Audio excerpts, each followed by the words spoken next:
El corazón delator, Edgar Allan Poe. Es verdad, siempre he sido nervioso, muy nervioso, terriblemente nervioso. Pero ¿por qué razón aseguran ustedes que estoy loco? La enfermedad había agudizado mis sentidos en vez de destruirlos o debilitarlos, y mi oído era el más agudo de todos. Escuchaba todo lo que puede escucharse en la tierra y en el cielo. Muchas cosas oí en el infierno. ¿Cómo puedo estar loco entonces? Observen con cuánta cordura, con cuánta tranquilidad les cuento mi historia. No puedo precisar cómo aquella idea me entró en la cabeza por primera vez, pero una vez concebida me acosó noche y día. Yo no perseguía ningún objetivo determinado, ni tampoco estaba furioso. Estimaba mucho al viejo, jamás me había hecho nada malo, jamás me insultó, su dinero no me interesaba. Entonces, es justo afirmar que fue su ojo. Sí, eso fue. Tenía un ojo semejante al de un buitre, un ojo celeste y velado por una tela. Cada vez que lo clavaba en mí, se me congelaba la sangre. Y así, poco a poco, muy gradualmente, me fui decidiendo a matar al viejo y librarme de aquel ojo para siempre. Ahora, presten mucha atención. Ustedes me toman por loco, pero los locos no saben nada. En cambio, si hubieran podido verme, si hubieran podido mirar con qué habilidad procedí, con qué cuidado, con qué previsión, con qué disimulo me puse a la obra. En general, un loco actúa guiado nada más que por sus impulsos naturales. Sus días se rigen por la pura e imperiosa necesidad de actuar, con lo que pueden sentirse, si no es que vivos, al menos integrados a aquella sociedad que a cada momento los echa de su territorio civilizado. Oh, de ninguna manera puedo estar loco, pues una mente desequilibrada no es consciente en lo más mínimo de las repercusiones de lo que hace. Sus pasos solo pueden ser los de un absoluto errante, y esta no era mi situación. Nunca antes fui más amable con el viejo que la semana antes de matarlo. Todas las noches, hacia las 12, giraba el picaporte de su puerta y la abría, oh, tan suavemente. Y entonces, cuando la abertura era lo bastante grande para pasar la cabeza, levantaba una pequeña linterna, cerrada, completamente cerrada, de manera que no se viera ninguna luz, y tras ella pasaba la cabeza.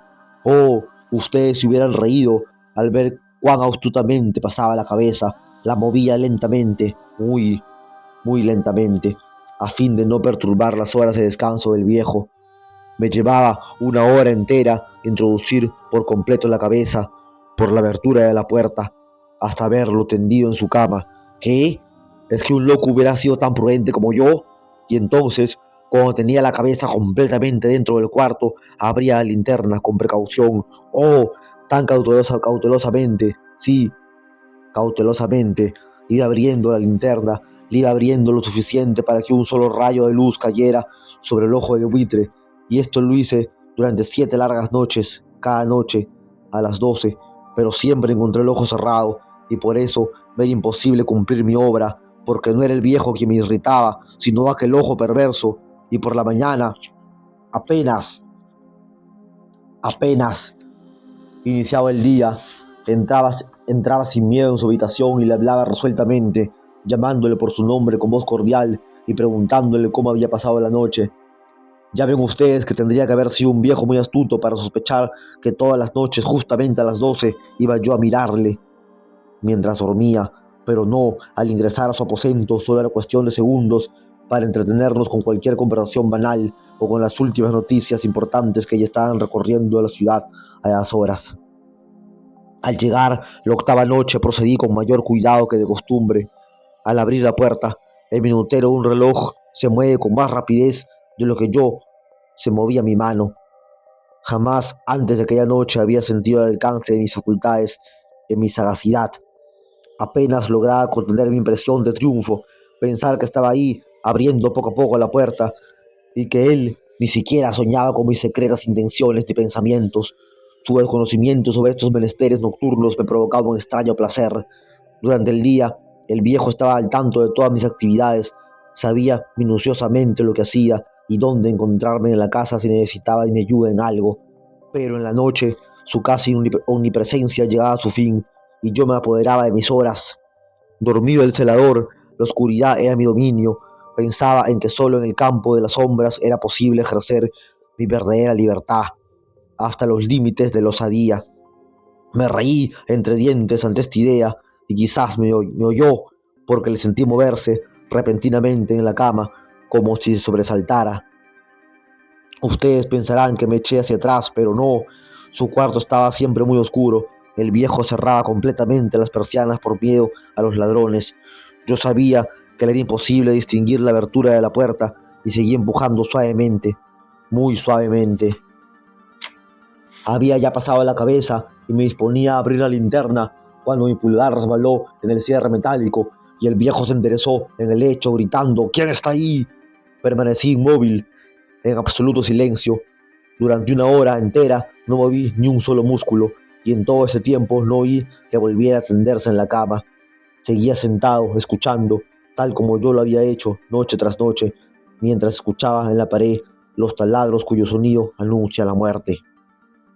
Escuché de pronto un leve quejido y supe que era el quejido que nace del horror. No expresaba dolor o pena, oh no, nada de eso. Era el ahogado sonido que brota del fondo del alma cuando el espanto la sobrecoge. Bien conocía yo ese sonido.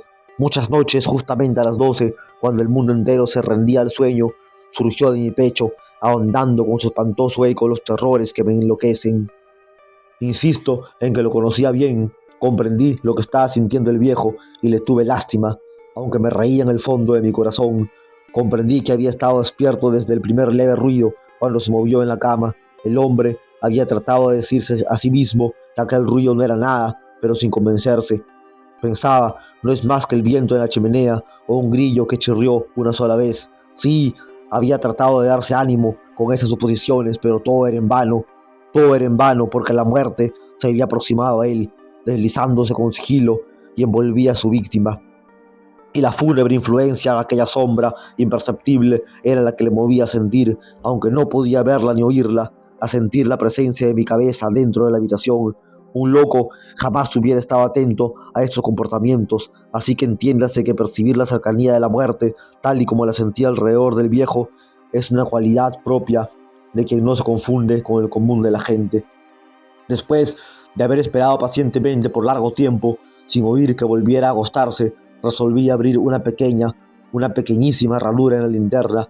Así lo hice, otra vez con inmenso cuidado, hasta que un fino rayo de luz, semejante al hilo de la araña, brotó de la ranura y cayó de lleno sobre el ojo de buitre. El ojo estaba abierto, abierto de par en par, y yo empecé a enfurecerme. Mientras le miraba, le vi con toda claridad de un azul apagado y con aquella horrible tela que me helaba hasta el tuétano, pero no podía ver nada de la cara o del cuerpo del viejo, pues como movido por un instinto, había orientado el haz de luz exactamente hacia el punto maldito. Allí estaba el ojo, temeroso. Como aseguré antes, nunca tuve razones para considerar al viejo una persona ruin y mundana, pero tengo que afirmar que desde que lo conocí, aquel ojo celeste proyectaba en mí una sensación desagradable. En ocasiones en él distinguía la soberbia, el desafío de una mente superior, en otras la desdicha o la furia. Ahora, en la soledad de esa habitación, el ojo se me revelaba indefenso y desafiado por mi luz. ¿No les he dicho ya que lo que toman erradamente por locura es solo una excesiva agudeza de los sentidos?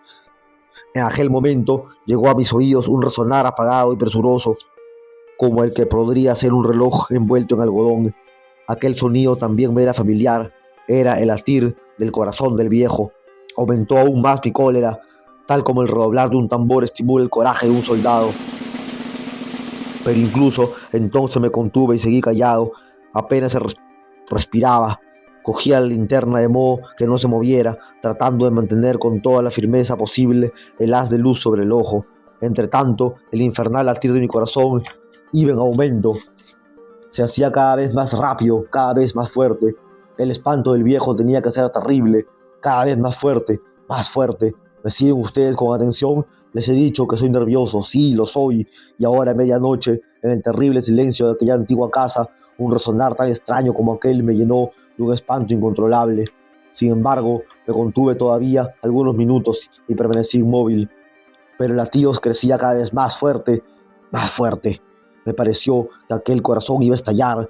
y una nueva ansiedad se apoderó de mí. Algún vecino podía escuchar aquel sonido. La hora del viejo había llegado.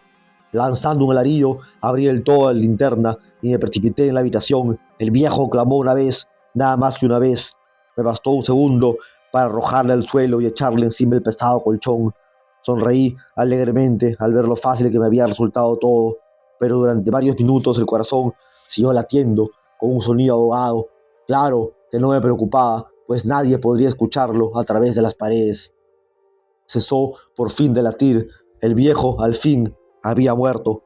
Levanté el colchón y examiné el cadáver. Sí, estaba muerto, completamente muerto. Apoyé la mano sobre el corazón y la mantuve así largo tiempo.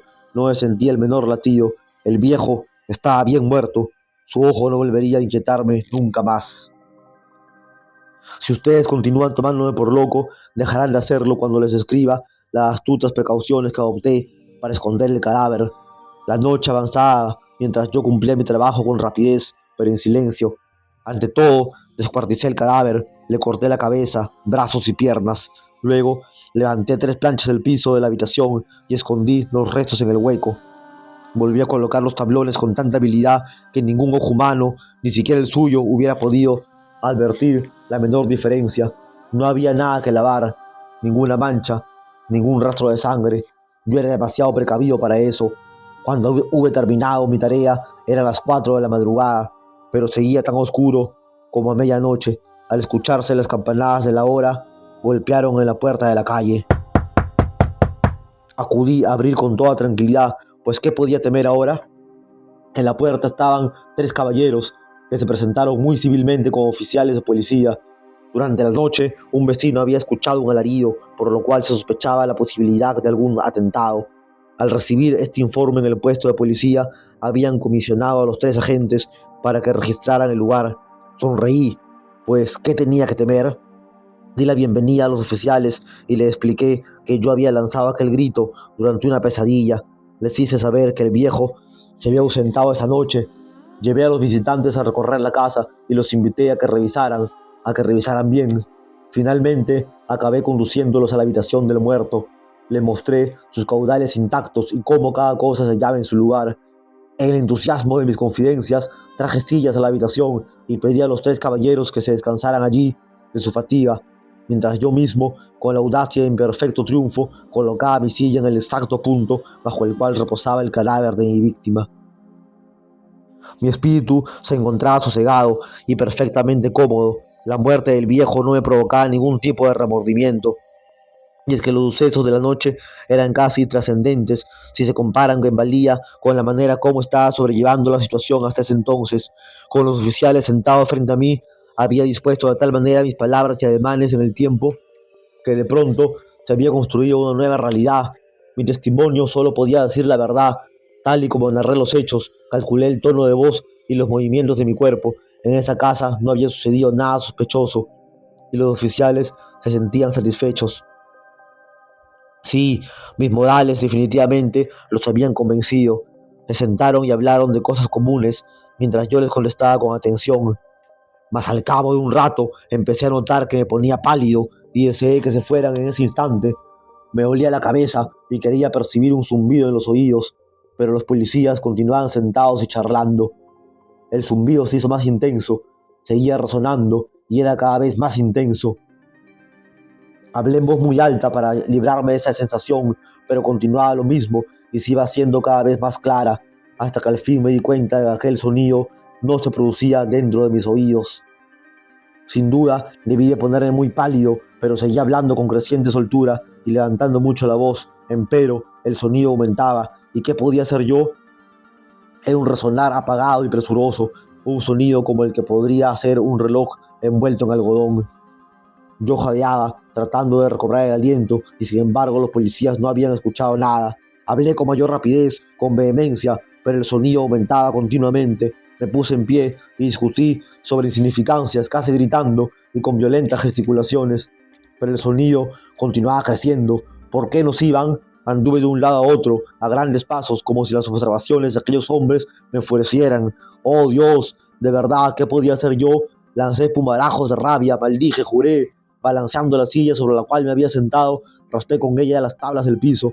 pero el sonido sobrepasaba a todos los otros, se imponía con una vehemencia atroz y crecía sin cesar, más alto, más alto, más alto, y entre tanto los hombres seguían charlando plácidamente y riéndose.